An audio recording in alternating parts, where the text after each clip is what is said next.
Ce témoignage se passe en Bretagne, dans la pointe de Finistère exactement. Là, c'est une famille de pêcheurs.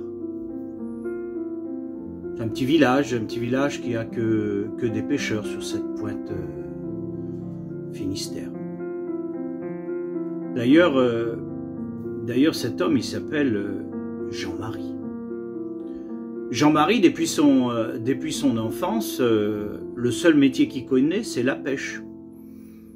Ce sont des pêcheurs qui sont très modestes, ils ont une toute petite embarcation. Alors lui, quand il était jeune, il allait pêcher avec son père.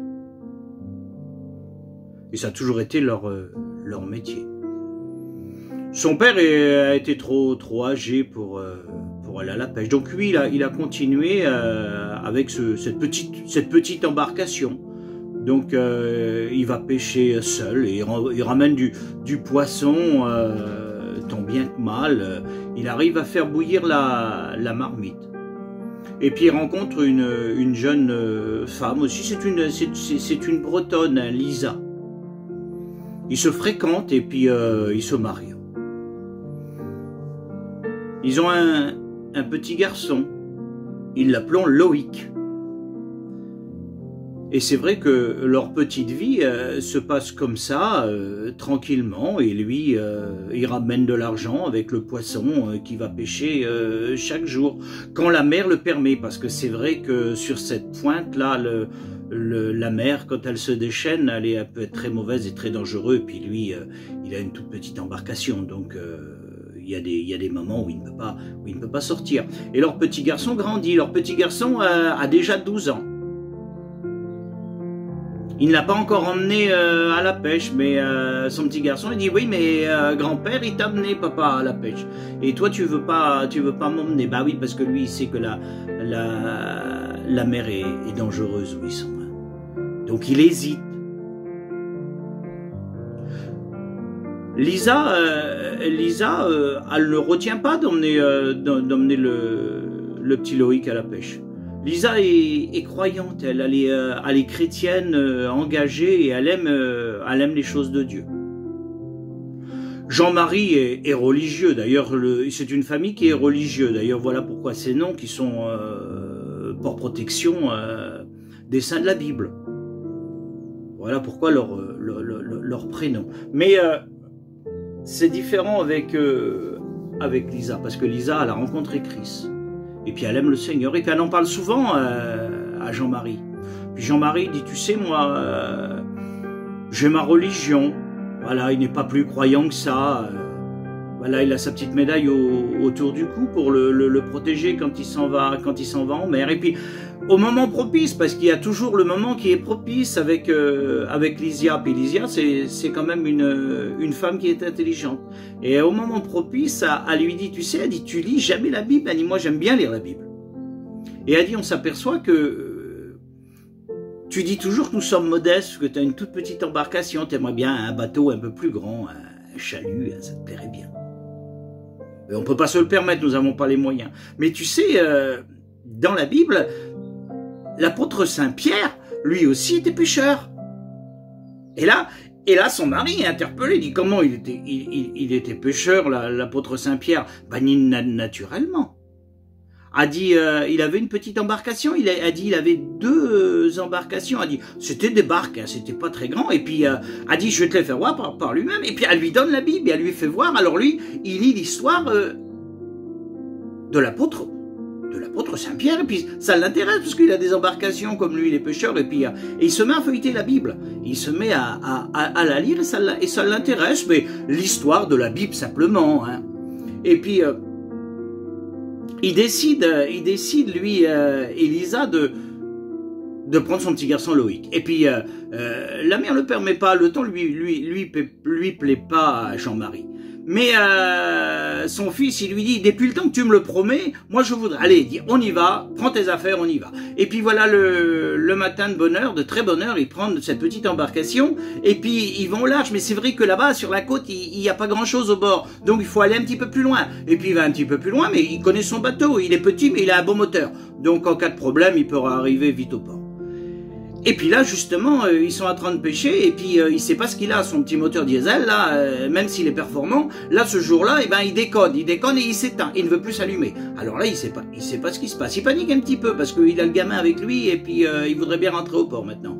Et d'un seul coup, comme ça se lève là-bas sur la côte, sur la côte bretonne, sur cette pointe Finistère, là, la tempête, elle arrive. Le vent commence à monter. Lui, ça lui fait un petit peu peur. Là, ça commence à taper dans le ciel. Et là, le temps secoue, il devient tout noir. Et là, il y a une tempête. Et là, quand il y a une tempête qui arrive, là, il essaye de mettre le bateau en bonne direction pour pas qu'il se fait chavirer par les vagues qui arrivent, par la houle, parce que la houle est tellement puissante et le moteur veut pas démarrer. Et il dit, on va pas arriver. Alors, il lui dit pas au gamin. Au gamin, il lui dit, mets-toi dans la cabine et protège-toi. Tiens-toi.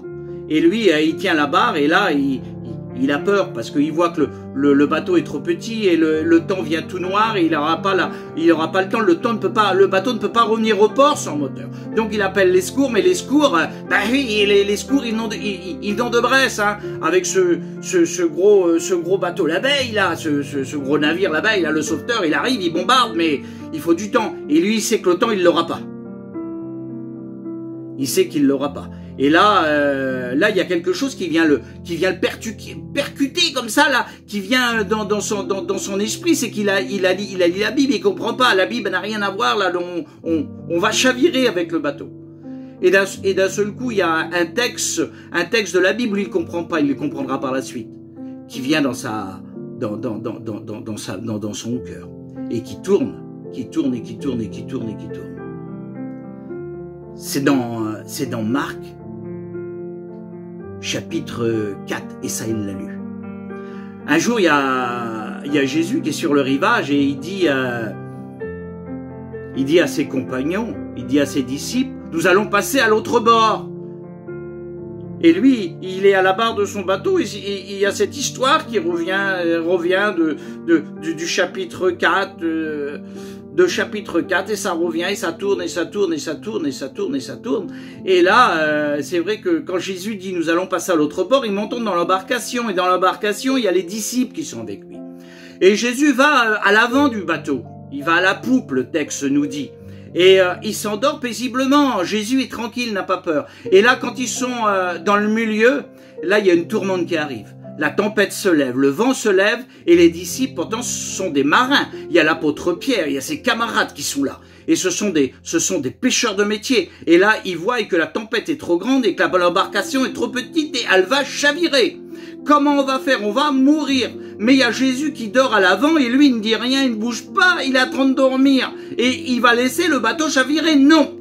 Les disciples vont vers Jésus et le réveillent. Et il dit, Maître, ne vois-tu pas que nous allons chavirer? Mais Jésus, il est calme, lui. Alors, Jésus se lève. Et quand Jésus se lève, il menace la tempête. Il menace le vent. Et là, d'un seul coup, la tempête se calme et la mer vient d'huile. Et les disciples se regardent et là voient la puissance que Jésus peut avoir quand Jésus élève son nom.